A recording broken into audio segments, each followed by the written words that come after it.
د هلمند ولایت د کرنې ریاست د کرنیزو چارو امیر مولوي مطیع الله عابد وایي د ولایت کې 1550 جریبه مځکه کې د سویابینو کروندې تر څېړنې لاندې نیول شوي دي.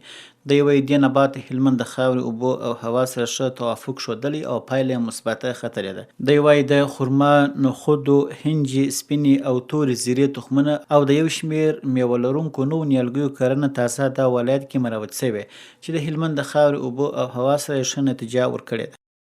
په دې کې نو هغه فرق شته. هغه ولسوالۍ لکه نوزاد ولسوالۍ ده، مساکلا ولسوالۍ ده، په هغو ولسوالیو کې د هنجه او زیره، تور او سپینه زیره دا په هغو ولسوالیو کې هلته ډېره کرل شوې ده.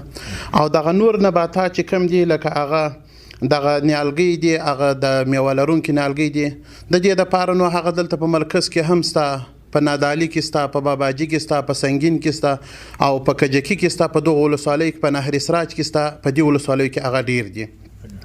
او دغه کم خرما چې ده دا اوس فی الحال دپاره په نادعلي کې او په ګرمسیلو په دغو ولسوالیو کې اوس هغه د دې کرل شروع شوې ده. ښاغلی عابد وایي د کرنې ریاست سره د ملاتړ مؤسساتو هم په دې برخه کې همکاري کړې او د نوو مروج شوو نباتاتو حاصلات ښه مارکېټ لري.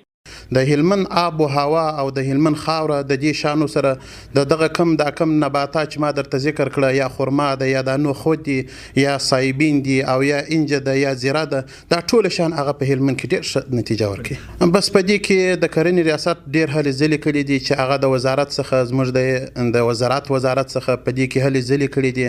نو بیا په دې کې همکاري د مؤسساتو هم ډېره راسره ده. په دې شانو کې د انجي پکې د موږ سره د مؤسساتو ډېره همکاري ده. خو په دې نورو شانو کې ډیر هغه کوشش موږ په دې کې کوو، هغه که د امارت د خوا وي که د مؤسساتو د خوا څخه وي چې د مسلمانانو ته هغه د دې کار برابر شي. یو تن ځمکوال حاجي غلام محمد وایي د نوو تازه مروج شوو نباتاتو په کرنه سره د ځمکوالو اقتصادي حالات نور هم پیاوړي شوی او په دې برخه کې د کرنې ریاست لا زیاتې پاملرنې غوښتنه کوي.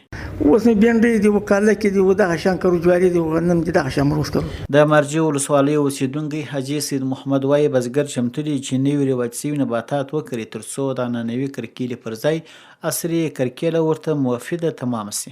ولې به نه ایښه، ولې به نه ایښه، نو هر شی یو شی د بل شي فایدهمند دی. چې به مالټې پیدا شي، خو په وطن کې خرما پیدا شي، لکه انجه چې پیدا شي، نو دا خو ولې نه ده فایدهمند. د هلمند د کرنې ریاست د معلوماتو پر اساس د هلمند خاوره، اوبه او هوا د هر ډول نباتاتو لپاره د نورو سیمو په پرتله مناسبه ده چې نتیجه ښه ختلې ده.